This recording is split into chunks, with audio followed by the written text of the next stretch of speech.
Who is the tall, dark stranger there? Maverick is the name. Riverboat, ring your bell. Fare thee well, Annabelle. Buck is the lady that he loves the best. Match to New Orleans, living on Jacks and Queens. Maverick is the legend of the West.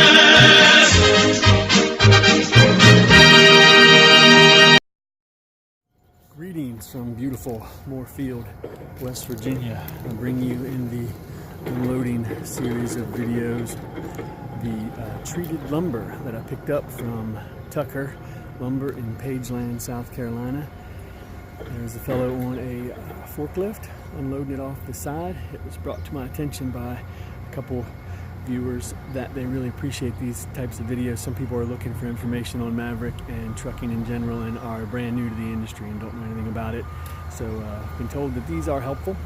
So this guy basically drives the forklift up there to the side of the truck, grabs a bit of lumber, unloads it, sets it where it needs to go for their purposes. I will keep you all updated on what happens next. Thank you all for coming along on the journey. Let me get out of the way of this forklift here so I don't get mixed in with the lumber. Good thing I got my safety gear on. Take care. From beautiful Moorefield, West Virginia. Founded in 1777, I learned from a sign on the outskirts of town. About an 8% grade coming down into this little Shangri-La is a geographical term used to describe a valley within a mountain range, and that's what we have here. We're surrounded by some Appalachian mountains, and this little town sits right in a groove between two mountain peaks on the east and west, and I'm looking at one to the north here, so it's a neat place to be. I got unloaded at the 84 Lumber here, nice and early, first thing this morning. I got a very short video of that process. I'll try to splice in and let some folks see that. But it was a quick process here. The folks got me unloaded nearly as fast as it took me to roll up the straps. I was able to just beat them in that department. I had to struggle with the computer a little this morning, which brings me to a topic that some folks have asked about: GPS, Global Positioning System, and all that good stuff. Well, there's a little bit good about it, but not a lot good about it in my mind. Call me jaded, call me old school, and I'll call you a friend. I learned to drive big trucks in the 90s, and before GPS was a thing that civilians had, for sure. Well, no, I shouldn't say that. We always had our handy-dandy navigational system, the best one available, the Rand McNally Motor Carriers Atlas. A viewer had asked me, what do I use a GPS and what do I recommend? And I use multiple global positioning system tools, and here's the way that works. GPS can be a great asset, it can be a great tool. However, they can be horribly inaccurate and get you in a lot of trouble. They can get you in some jams if you just follow them blindly. That being said, this is the way I roll. When I first get a dispatch, I get a load assignment, I break out my hard copy, Rand McNally Motor Carriers Atlas. If you're thinking of coming to Maverick, you do not have one of these, don't worry. They'll give you a paper copy, all the same information, just doesn't have the cool spiral with laminated pages. They'll give you one to get you started. Same map, same information. It has all of the truck routes that are acceptable highlighted. You can see maybe not the orange highlighting on some of the roads there means it's a truck route. You can take a commercial vehicle onto that road. Also, you will find a list state by state of low clearance and restricted routes, roads that you should not drive on in a commercial vehicle. Low clearance meaning bridges that are of a certain height that a lot of commercial vehicles will not fit underneath of them, or over height, what have you. They're all listed in there. It's a great tool. That's the first thing I check. There's also an index in the back to get you, every little town. If you're looking for Moorefield, West Virginia, you come to the back to the index, look it up, it'll give you the grid. Don't worry if you don't know how to read a map, Maverick will teach you how to read a map. Maybe we'll do a video on that one day, because being a lover of cartography, have always enjoyed maps. Ever since I was a little bitty tax deduction, I always enjoyed maps and reading maps and just checking out where I was in the world. Boy, that's almost deep right there. Anyhow, so the first thing I do is check the atlas. Then I start punching it into some of the GPS tools that I have. Maverick has a GPS program built into the tablet that sits in all of our trucks. It looks a little something like that. Today was a good demonstration of some of the problems of GPS systems. Maverick thinks the 84 lumber to which I am delivering is at the opposite end of this backcountry road that just winds and winds and goes off into the mountains. Not the case.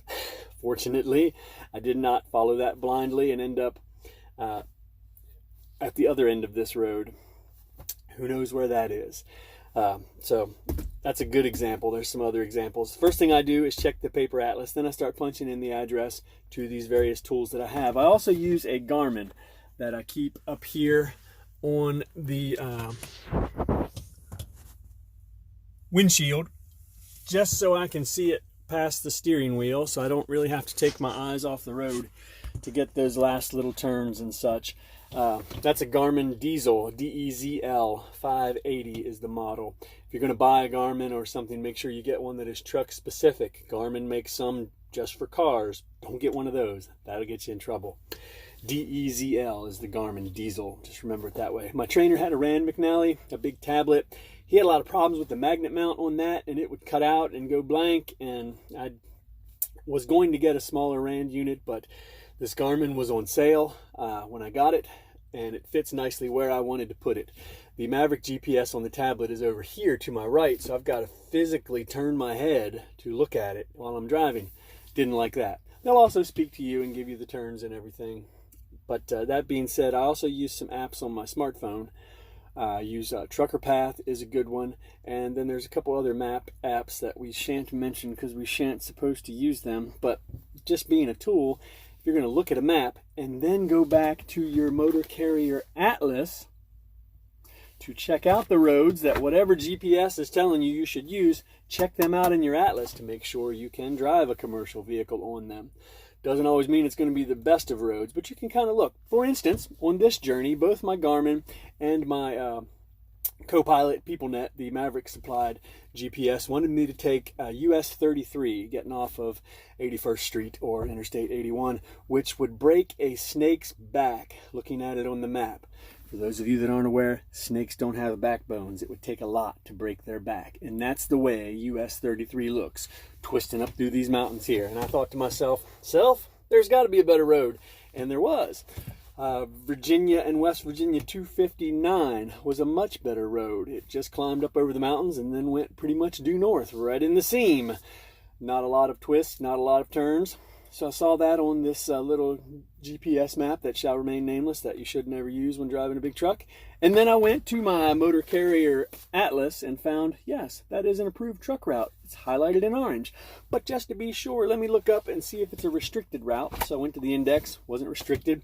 There weren't any bridges that would not support the weight of this vehicle. There weren't any bridges that were low enough to impede the forward progress of this vehicle. So I went that way.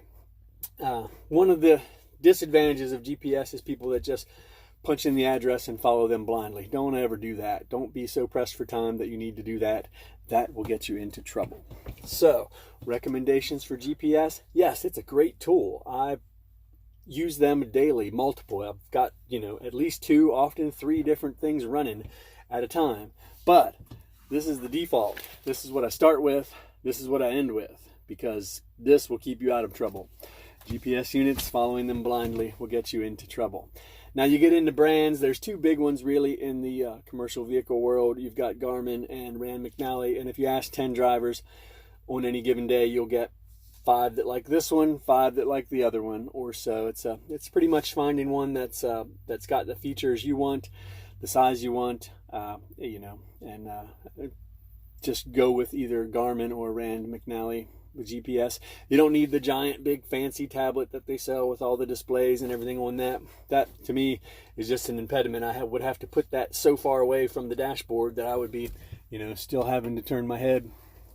Couldn't see it as I have my little Garmin up here that I showed you, just without moving my head, without turning my head away from my field of view.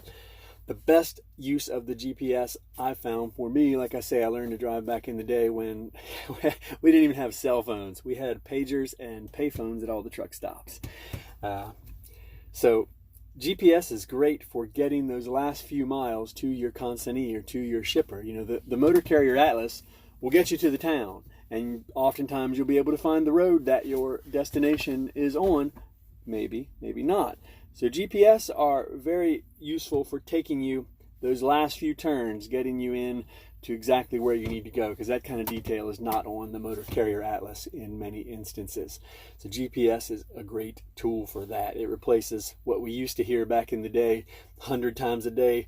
Break 19 for some local information. That's when we used to use this fancy tool called a CB radio. We would get close to the city in which we were picking up or delivering, and we would start calling out for local information, and dump truck drivers and cement mixer drivers and other people who drove around that area all the time would get on the radio and tell you how to get to wherever it was you were going. It was a great tool. And the CB still can be a great tool. I've got a pretty decent one up here, and just got a exterior antenna because the Freightliner antennas don't perform well, but we'll do another video about that. So GPS, yeah, get one, use it, but use it the right way. Don't just follow it blindly. Use it as a tool, a secondary tool to your Rand McNally Motor Carriers Atlas. Thanks for coming along for the journey.